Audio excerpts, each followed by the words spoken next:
The African Deep Dive podcast is brought to you by the African Technology Policy Studies Network. This podcast explores how science, technology, and innovation can drive sustainable development and global inclusion in Africa.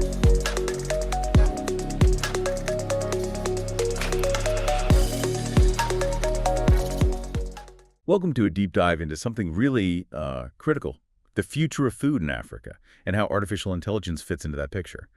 The challenge ahead is huge. Africa's population expected to hit 2.6 billion by 2050. That means needing something like a 70% increase in food production.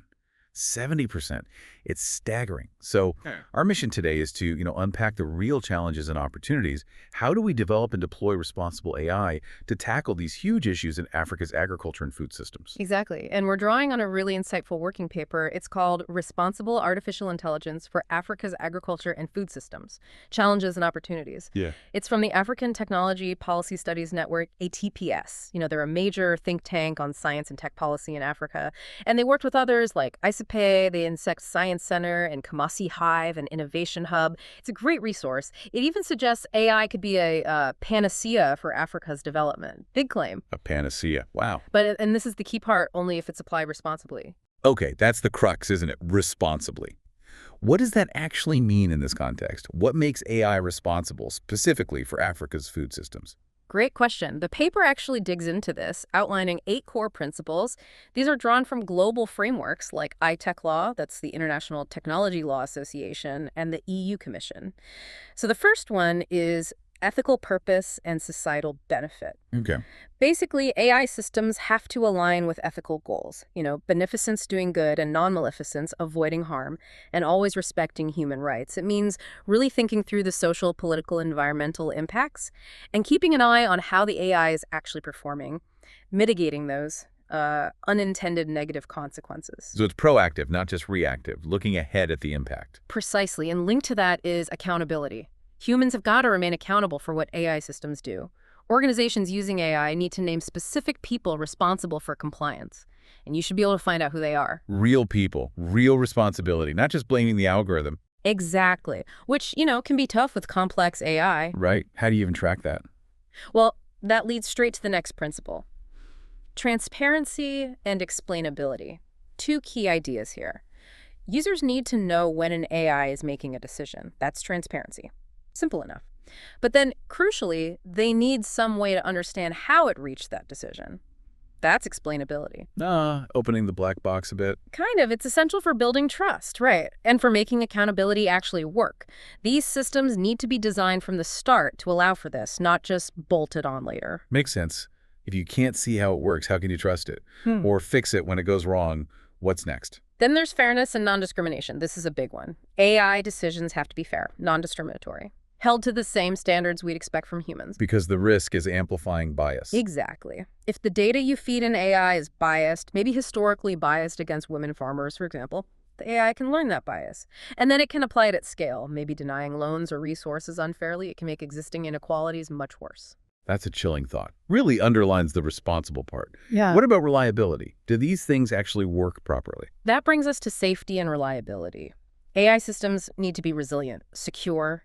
They need fallback plans for when things go wrong. They have to be accurate, reliable, and importantly, adaptable to local conditions, geographical, maybe even social or religious standards. And that means rigorous testing with really good, curated, validated data. As error-free as possible. So quality data in, reliable results out. Hopefully. Then number 6 is open data and fair competition. The paper argues for promoting open access to data sets, open source frameworks. Why open? To spur innovation, especially for AI tools that have a big societal benefit. It helps create a collaborative environment, gets more minds working on solutions rather than locking everything down. Right, fostering an ecosystem. Exactly. And then, of course, privacy. Hugely important. AI systems must comply with all the privacy rules and regulations, but AI brings unique challenges, right? Like getting consent, anonymizing data effectively. The paper even suggests maybe appointing an AI ethics officer to focus specifically on these issues. A dedicated role? Interesting. And the last one? The last principle is AI and intellectual property.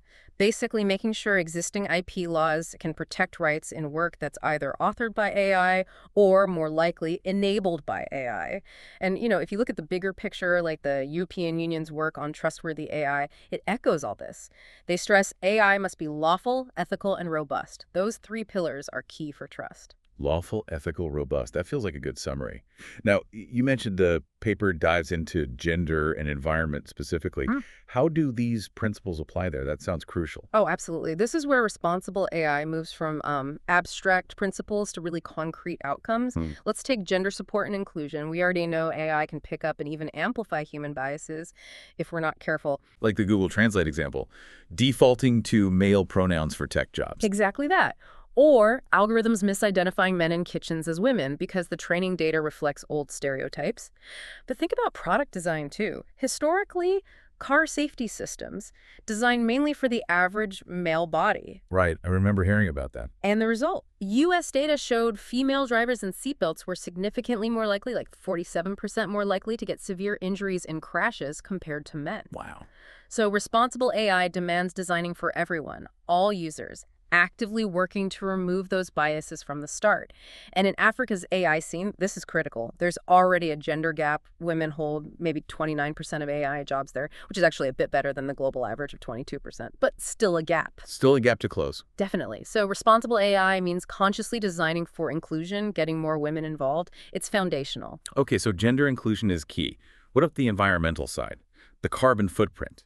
Yeah, this is often overlooked, but it's huge. Carbon footprint reporting. Developing AI, especially training these massive models, uses an incredible amount of energy. One estimate. Training a single large AI model could produce around 284 tons of CO2. Wait, 284 tons? That's 5 times the lifetime emissions of an average car. Good grief. For one model training run. Potentially, yes, for the really big ones. So, responsible AI has to mean being transparent about this. Reporting the carbon footprint across the whole lifecycle: data collection, storage, making the hardware, transport, training the model, running the model for inference. The whole chain. The whole chain, tracking things like the type of processors, how long experiments run, where the energy comes from, the grid's carbon intensity, power draw, memory use.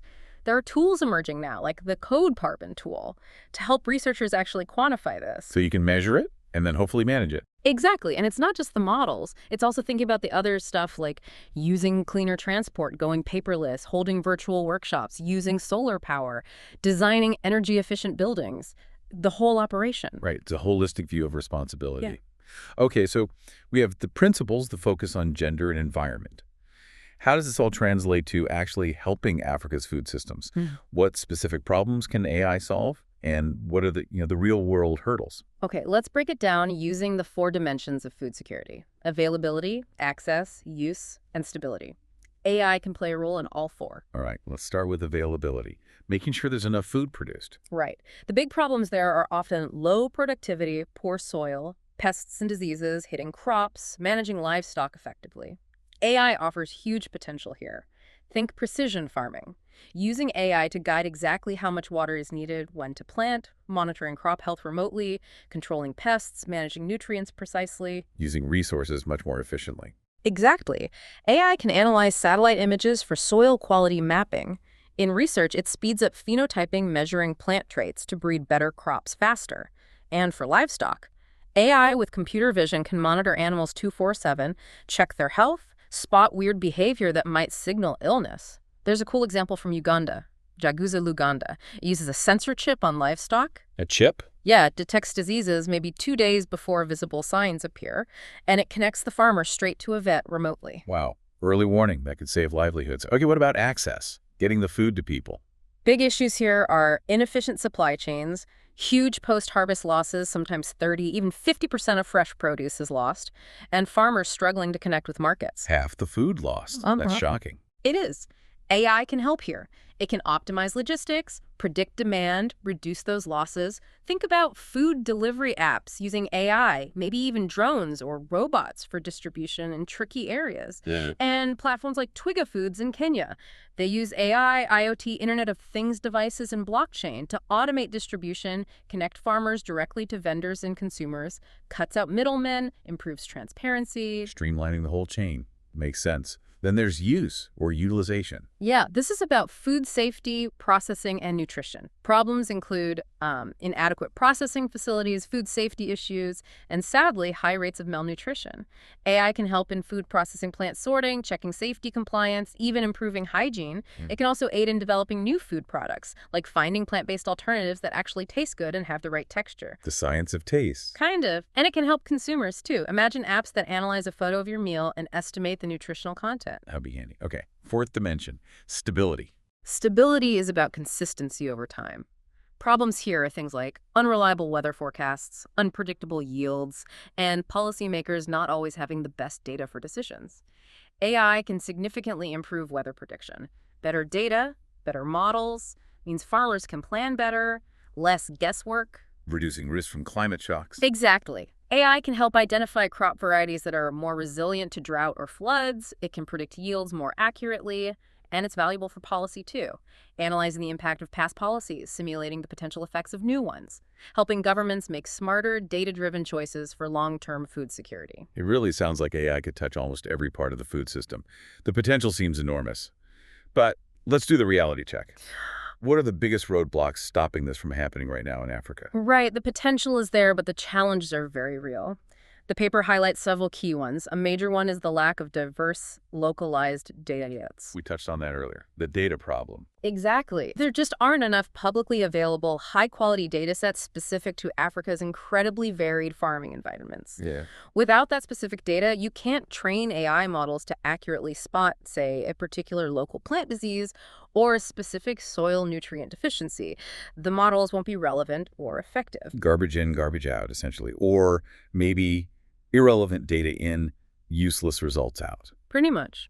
Then there are privacy concerns. Using drones, satellites for smart farming, great potential. But data protection laws, which are good in principle, can create hurdles. How do you ensure privacy and get proper consent when you're collecting data over wide areas, potentially including multiple small farms? It's tricky. A real balancing act. Definitely. Another big challenge, low digital literacy.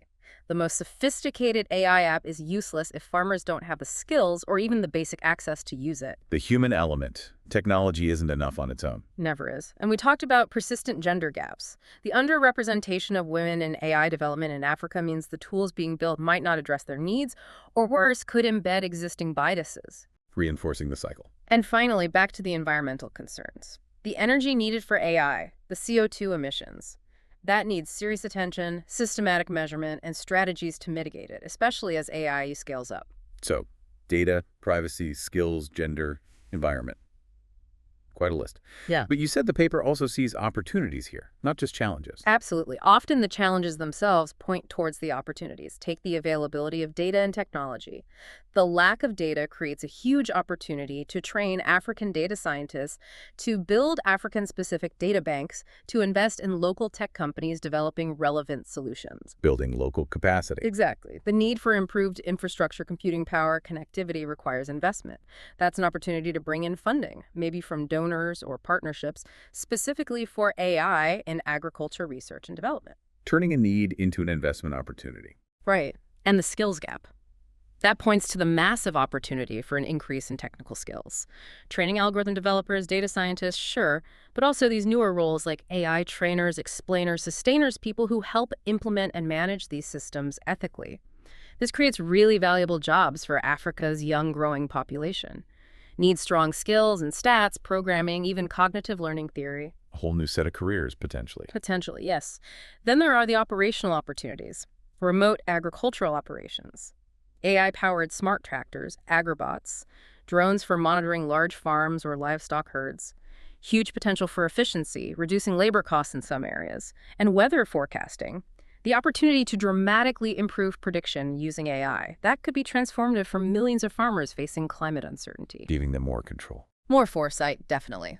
Then there's the policy side. the need for enabling policies and institutions. This is a critical opportunity for African governments to get ahead of the curve, to develop smart, proactive regulations around data privacy, cybersecurity, IP, how government itself uses AI. Creating the right environment. Setting the rules of the game. Yes, clear, supportive rules. And finally, that focus on increased youth and gender support. Responsible AI inherently pushes for this. It creates opportunities to actively encourage women in STEM, set up mentorship programs, build diverse capacity across the continent. It's a positive feedback loop. So it seems AI isn't just, another piece of tech for farming in Africa. It feels much bigger, like a tool that, if used right responsibly, could really shift things. Economies, food security, the whole future. I think that's right. It's profound. But success really hinges on getting those pieces in place.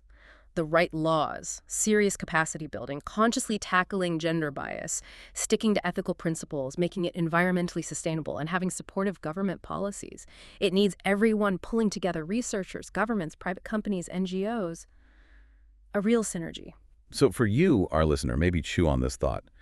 The paper calls AI an invention in the methods of invention. Could fundamentally boost how we do scientific research and development itself. Think about that. If Africa applies AI responsibly in agriculture, could it not just feed itself, but actually become a global leader in agricultural innovation? Could it redefine that space? What specific part of using AI responsibly in African farming makes you most curious to learn more about? And on that note, we'll leave you to ponder all the possibilities. Yeah. Thanks for joining us on this deep dive. Thank you for listening. Join us every Thursday for more insightful conversations.